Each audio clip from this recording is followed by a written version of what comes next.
Assalomu alaykum mikrofondagi izgurmanlar, mush vaqtinglar xayrli olsun. Men Adil Uyg'ur, Uyg'ur tadqiqot instituti nomidan hammanglarga salom yo'llayman. Har hafta institutimizning mudiri, shundaqla Hacettepe Universiteti Adabiyot fakulteti tarix bilimi o'qituvchisi, dotsent doktor Erkin Akram muallim o'tkazib qolayotgan xalqaro vaziyat va kun tartib nomli programmamizga xush keldiңlar. Muallim xush keldingiz. Hoş bulduk, rahmet. Biz bugungi programmamizda bu İsrailniki Qatarqılar hujum haqida to'xtalamiz. Ya'ni bu 2025 yili 9 ayning 9 kuni İsrail armiyasi Qatarda turishliq bu Hamasninki markazga yoki ishxonasiga hujum qildi. Bu hujum natijasida bir necha kishining o'lganligi bildirildi, ammo İsrailniki maqsadga yetmaganligi bildirildi. Amaliyotda bu voqeadan biz bir necha savol paydo bo'ldi. Birinchisi, İsrail nimishqa Qatarga hujum qildi? İsrailninki Hamasga bexatar joy yo'q siyosati balkim Qatardan boshqa arab davlatlariga ta'sir ko'rsatishi mumkinmi? Buningdan sirt Amerika bilan Qatar ikkisi ittifoqdosh davlatlar. Balkim Qatar shundaqa boshqa O'rta Sharq davlatlarininki Amerika bilan bo'lgan munosabatini qaytadan ko'zdan kechirish ehtimoli bormi yo'qmi? Hatto kelgusida Arab Arab davlatlari shakllangan bir NATOga o'xshash harbiy ittifoq qurilishi shakllanishi mumkinmi? Degan savollarga javob berishga tirishamiz. Ma'lum sizcha İsrail nimishqa hammamiz bilsakmi, ammo boshqa bir sabab bormi Qatarga hujum qilishida? Birinciden şu özününkimi deginidek, yani bu Hamas'ın azaları dünyanın nerede geçip basın eşede tutup öldürümüz.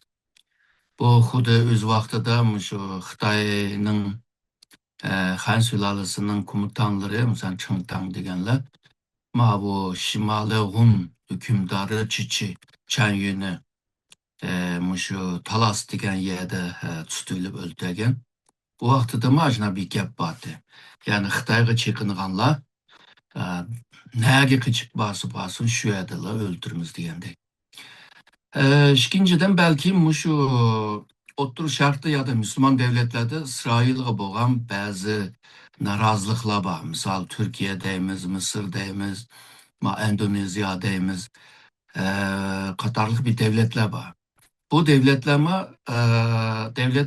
bir agalandırışның uçurunu biriş. Yani sizlerinki aşı devletimi nurun Hamasçılaba sizlerini uralayımız diyen uçurunu vermekçiyemdi bence.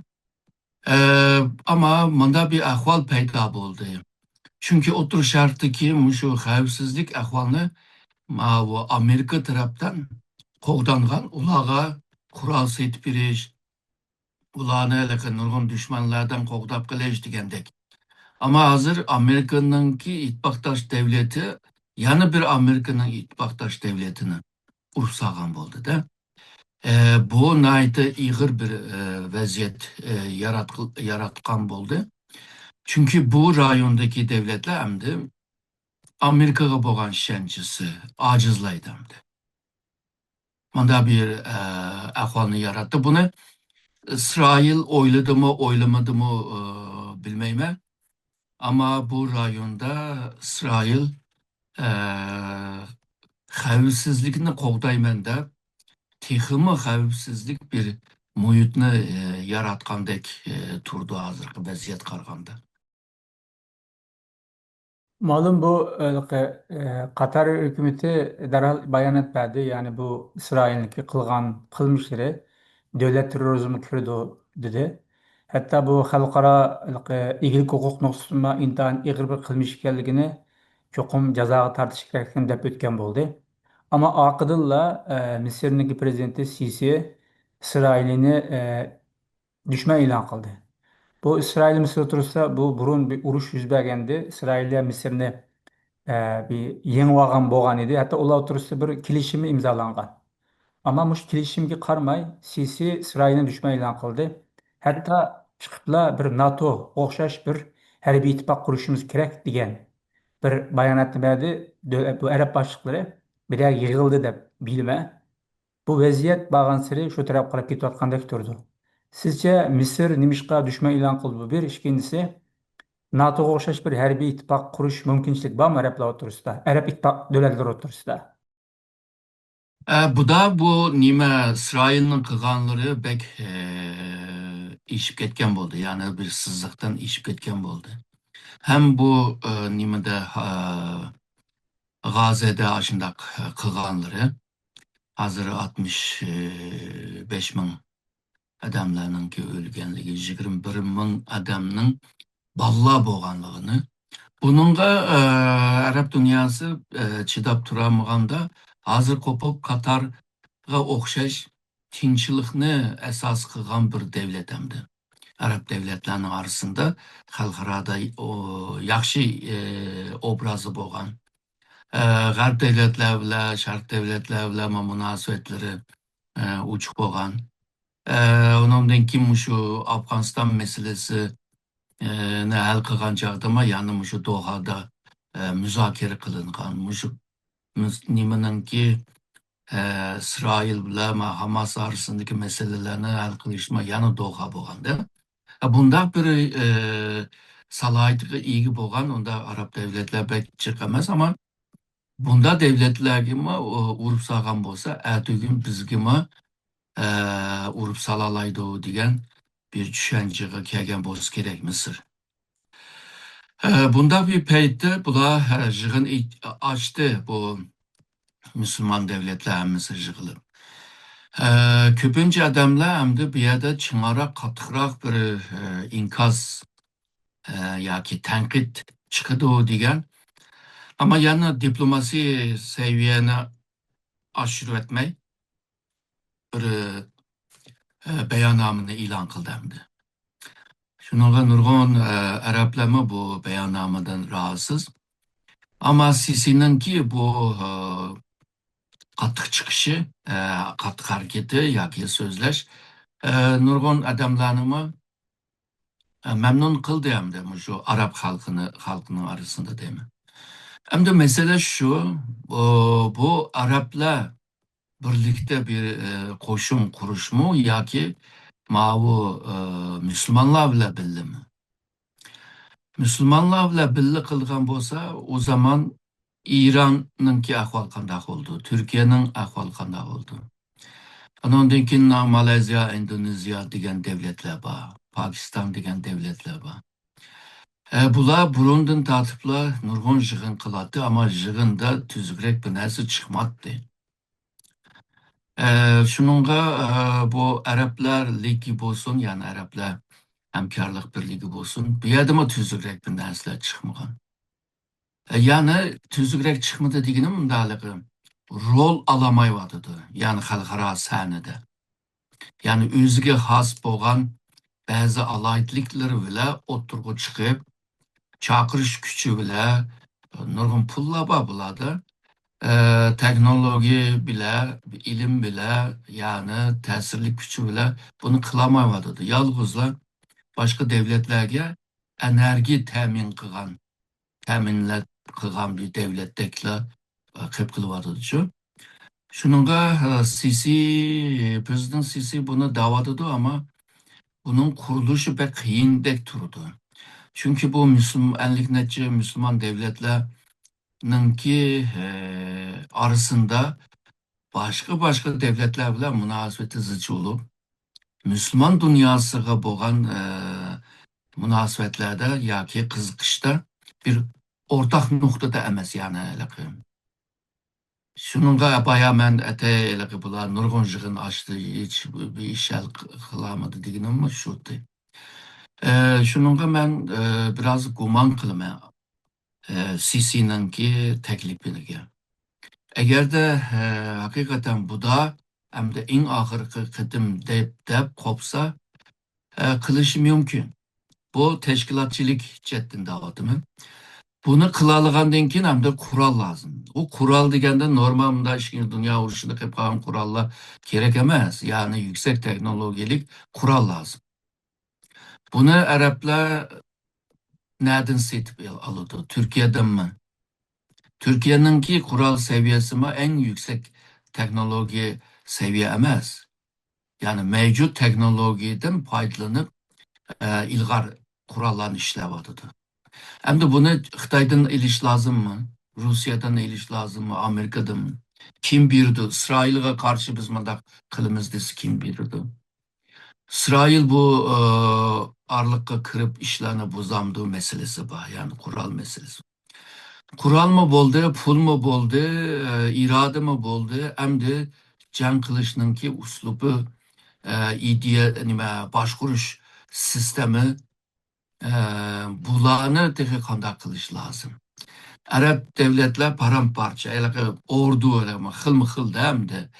Olanınki talim terbiyesi farklı. Yani nurgun, muşunu sanap gelsek nurgun meseleler var.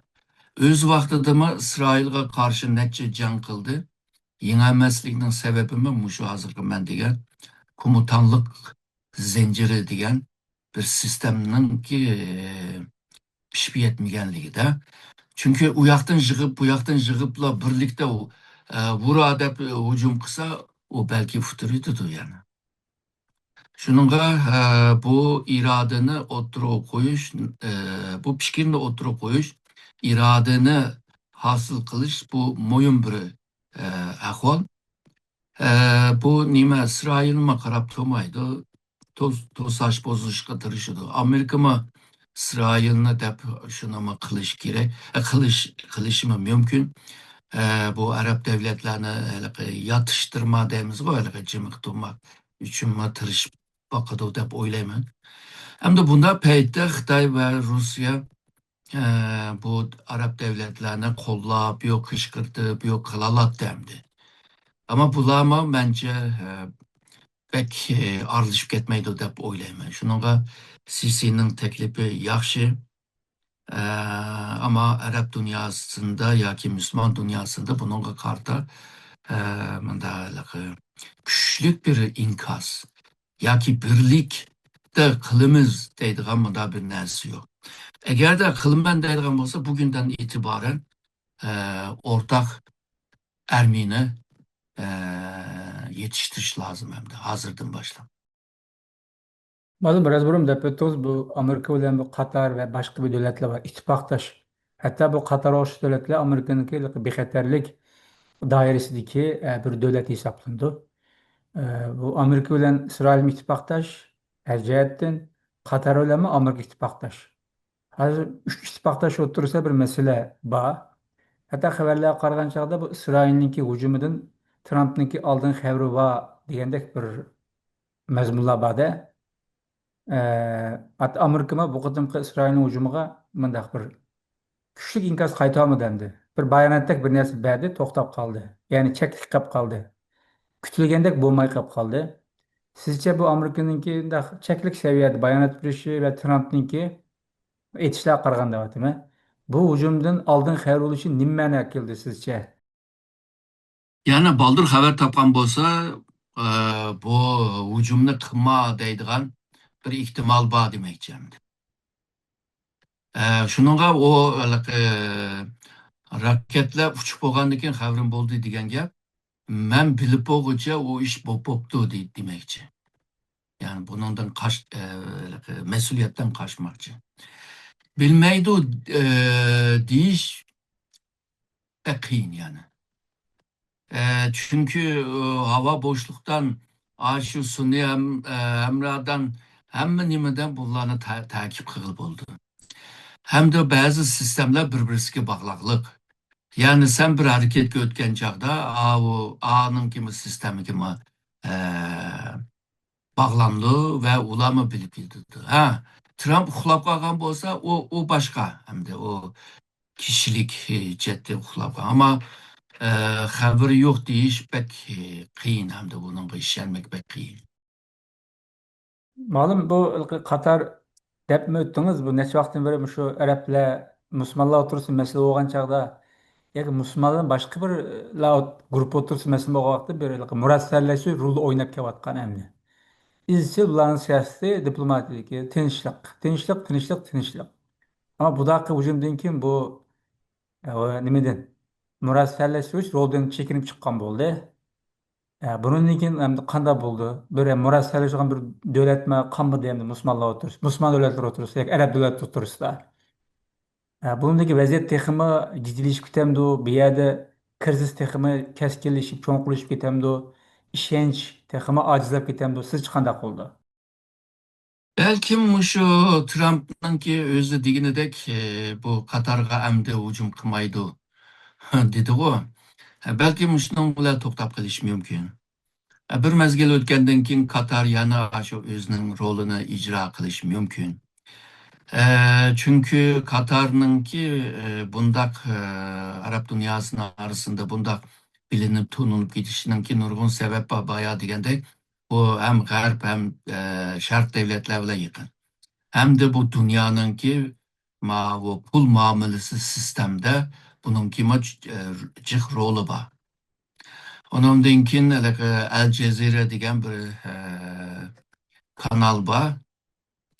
Bu bütün dünyadan haber birden ve yalgızla Araplar yoki Müslümanın nokta nazardan emas, farklı nokta nazardan mı şu analizlerini beralaydigan bir kanal mı var? Bu mu Katar'ınki obrazını oңşıgan ve tüzügen bir ahval bulmucu. Şununla Garp devletlerde bolsun, Şark devletlerde bolsun, o Katar'ını chetga qaqmaydi. Katar'ını qabul qilalaydi. Katar bir vaqtida Suudi Arabiston bilan arası buzilib, ondan keyin Türkiye Katar'ını qo'llagandi.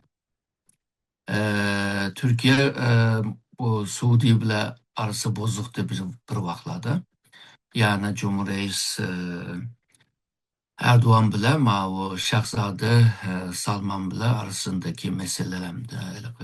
Ak planda Gizitçinin öldürüş meselesi var o koşukçu Gizitçinin. Şu vaqtlarda hamda Katar yüzüne o Türkiye'ye yakın köydemdi. Şunun Türkiye'ye meblag saldı, Türkiye'nin bazı şirketlerini nimesini hissesini setilip kılgan ahvallar boldu. Münasebetler Türkiye bilen mi yakında? Yani benim demekçi boğunum Katar, Mavu, kalan etraftaki hoşun devletler bu nime bile, Suudi Arabistan bile bir bütün bulanın ki siyasetler, iktisat, nipit, yani enerji, tashqi siyaset degan vaqtida esasen bular müzakere kılıp ortaklaşıp hareket kıldımdı. Ama Katar Türkiye bile bunda bir yakınlaşışı bile Suudi Arabistan'dan mı biraz açığını keltirip koygan bir da kısa vakitler oldu. Ama Katar bir mezgildeki yanıla özününki rolünü icra kılışkı başladı. Şu misalga karab turup devatime yani Katar yani şu burunki müştak aktif rolünü yani icra kılamdaki e, yani bir İsrail'e hücum kılış için harbiy deymiz, diplomasi deymiz, enerji, finans deymiz, pulmamız. Bu ciddi bir teşkil kılıp e, İsrail'ni mağlup kılımız dep bunda bir tayarlığını kımaydı dep oylaymandı. Bu İsrail neçe vaqtdan beri Hamas'taki liderleri nerede olsa İran'da boğan İran'da şu nişanı tekizip onu suikastlen öldüreldi. Başka yerde mi öldüreldi? Ama Katar'daki vaqtida endi bunu öldürelmedi. Başka birileri ölüp ketdi endi onun onu için. Muşu noktani ep etken vaqtda demek ki İsrail'in kimi mındaq demek ki harbiy jihatdagi texnikalarida mesluat yemeyme. Ya belki başka sebep aldı ya ki nişanda da umaslık ya ki öltemezlik nişan buluş mümkün. Demek İsrail'inki muşu bir kemçilik var desek bulamdı o. Şu nişan del tek üzemesi gerek. Bu en mühim olan nerse bu istihbarat. Yani Katar'daki istihbarat doğru mu, çalı mı, hata mı? E, Bu cette eğer de bir mesele bulup kalsa, o hücum mu, nimdemiz neticesiz kalıdı hem de. İsrailninki istihbarat gücünün güçlük bolğanlığını hemmemiz bilimiz. İran'a ilip bağlan hücumlarda, başka yer ilip bağlan hücumlarda e, güçlük bir istihbaratının bağlılığını. İstihbarat yalnızla haber yığış emas. Aşı paramparça haberlerini ekilip uçurlarını, akbaratını değil. Bunu analiz kılalış lazım. Bununla baha bireliş lazım. O başka bir mesele de o yüksek seviyeye ihtiyaç bulunduğunda kademlerge. Yani bu Katar'daki belki şu istihbaratta bir kamçılık bulup kılışı ihtimali var. Bo'lmasa roketlarla urush, o sistem bilan, o radar bilan, o Amerikanınki sun'iy hamrohlardan foydalanish degan chetda hozirgacha bir nima bir kamchilik, chalalik yo'q degan. Menimcha shu istihborotda bir kamchilik bo'lib qoldi deb o'ylayman. İsrailninki bir alayidligi bu çoğun teknoloji şirketlerinin kurgunu yok. Bularning texnologik şirketler kichik.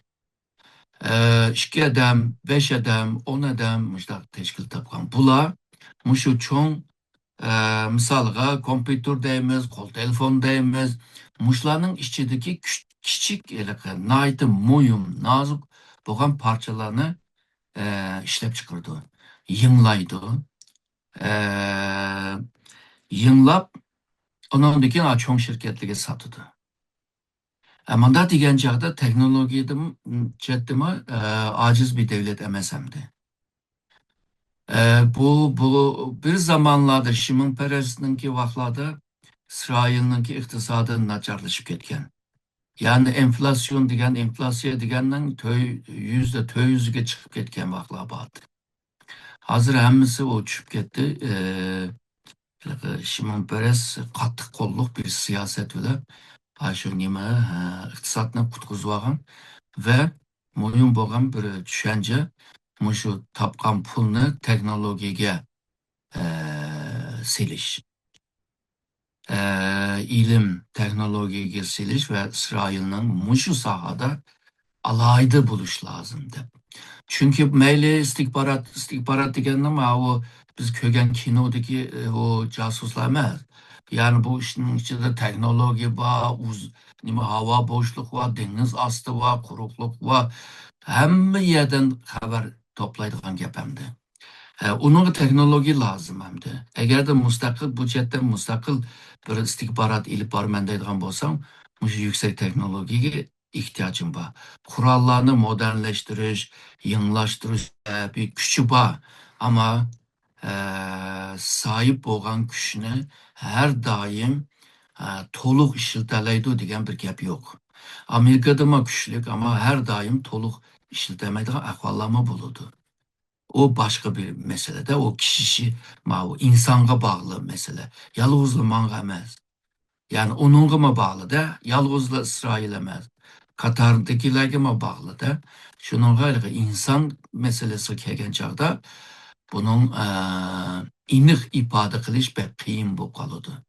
O mashina ve kimyo fizik chetda iniqlash o çokum doğru buludu. Çünkü onunki formülleri var, o var, bu var. Ama insan kelgen çağda formül yok demdi. İnsanını biliş ve bir insandan teşkil olan bir hakimiyetini, hükümetini biliş, cıh bilimge ihtiyaç var. Yani Katar'ın tarihiga, milli kültürüge, medeniyetiga, felsefesiga, dini itikatıga, din hakkındaki düşüncesi. Nurgun narsa bor da bu ishning ichida. Shunga o texmi qiyin hamdi. Ma'lum bu İsrail bütün xalqaro qonun bir yoqqa qarab qo'yib ishlarni qilib kelyotidi. Hatto bu qatimqi Qatarga hujum nima Qatar hukumati davlat terrorizm deb atadi. Bu davlat terrorizmiga bizga yot emas hamda. U Xitoy hukumatiniki bizni qilgani, bizni terrorchi deb bizni siyosat elib borgan bilan amaliyotda reallik nuqsidan Xitoy davlatining qilgani zaten bir davlat terrorizmi hisoblanadi.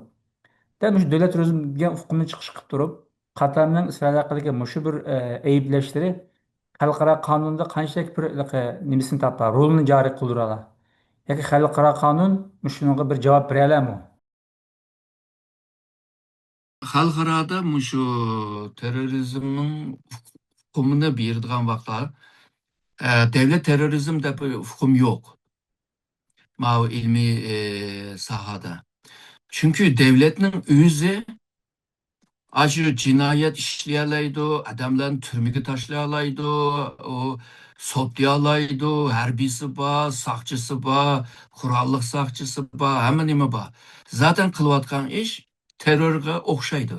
Şununla devlet terörist bulamaydı.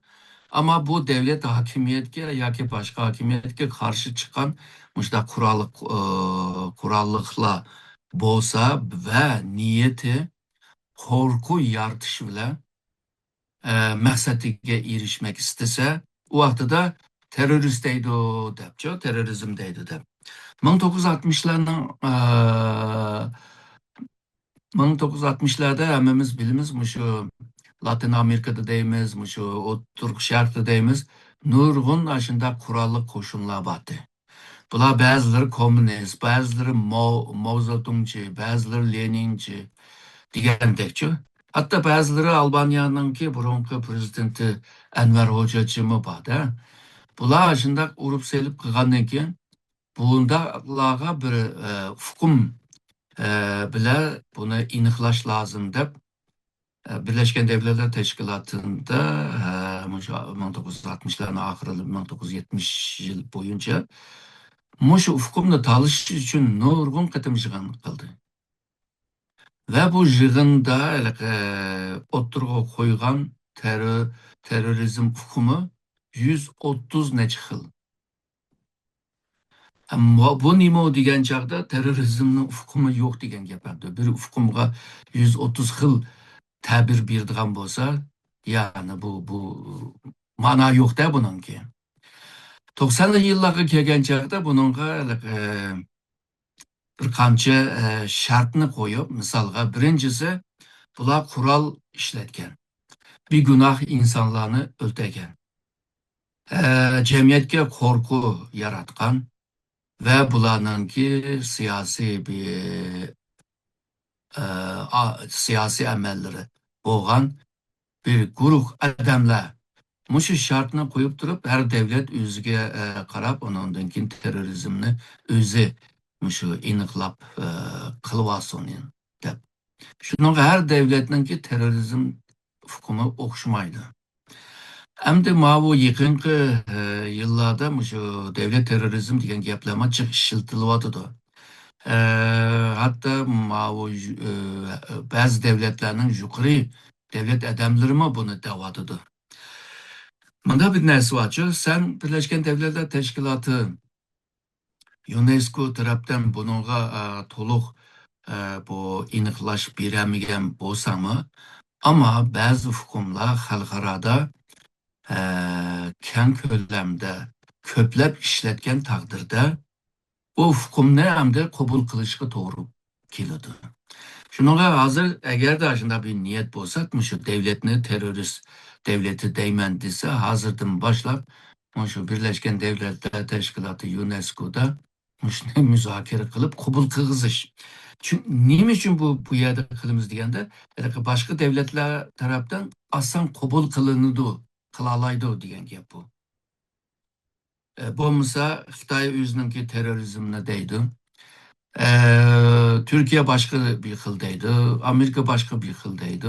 Shuningga bu terrorizmninki mishnoq bir hukum chetda bir chataq tarafi bor. Yana bir chataq tarafi sen terörist degan odamlar balki ashu millatning xalqning ichida o bir qahramon. Bu bir mesele var. Öz vaxtida Arapatnama terörist dedi. Ama Filistinlikler ona terörist demeydi, kahraman deydi. Şuna koyun. Yani bir mesele, şuna okşap gidiği mesele, bir devletin terörist diyen kişi, yani bir devlet tarafından terörist değilmigen ya ki kabul kılınmıgan.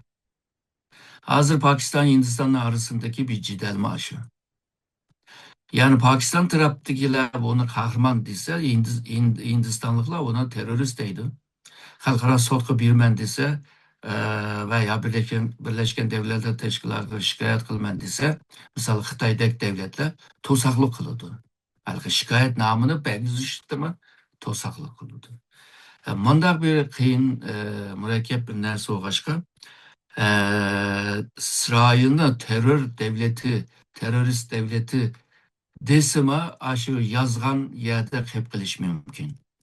Buni shu xalqaroda ko'pchilik demasakmi, ya'ni 20dan ozroq jiq davlatlar agarda shu nima İsrail terror devleti deb o'zininki qonunlarga, nizomnomalarga yezib turib, undan keyin Birleşken Devletler Teşkilatı'nda shu haqında bir qonun chetdan bir qaror ilinsa, u vaqtida undan keyin bu terörist devleti bo'lalaydi hamda.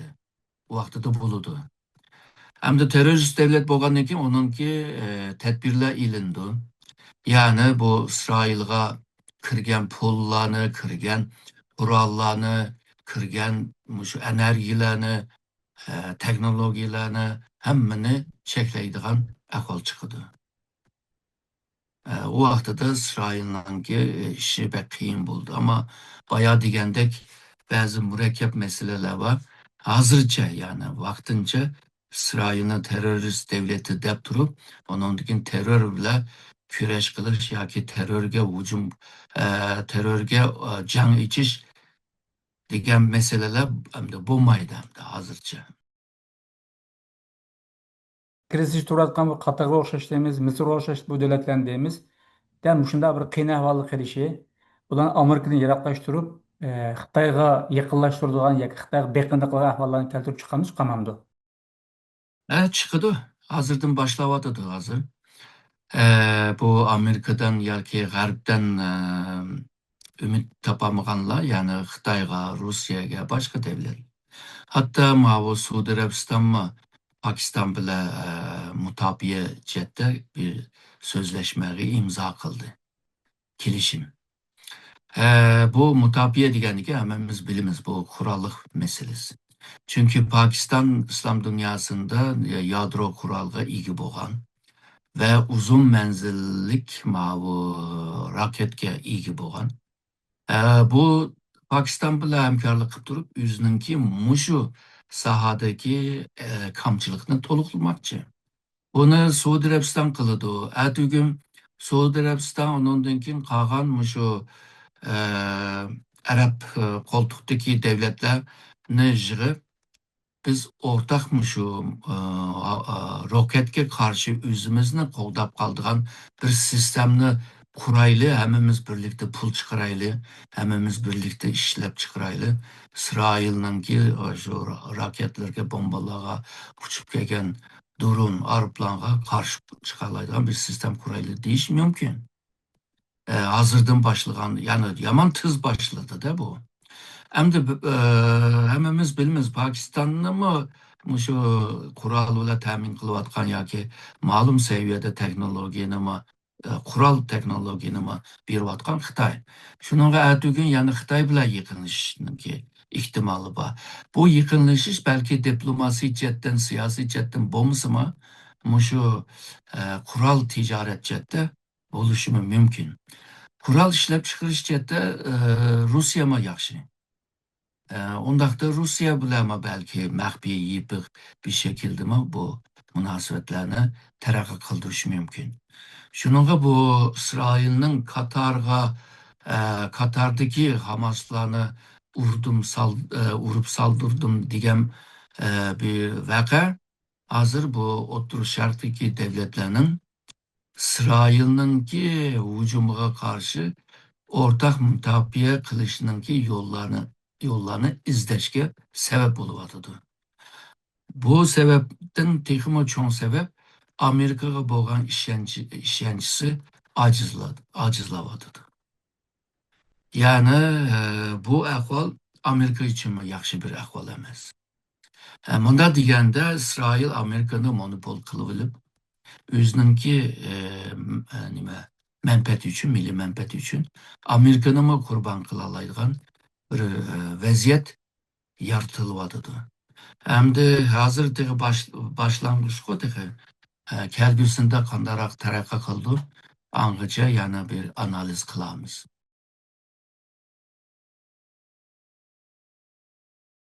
Biz bugungi program müşahede ahırlaştığımız. Malum siz köp rahmet. Mən rəhmət etdim.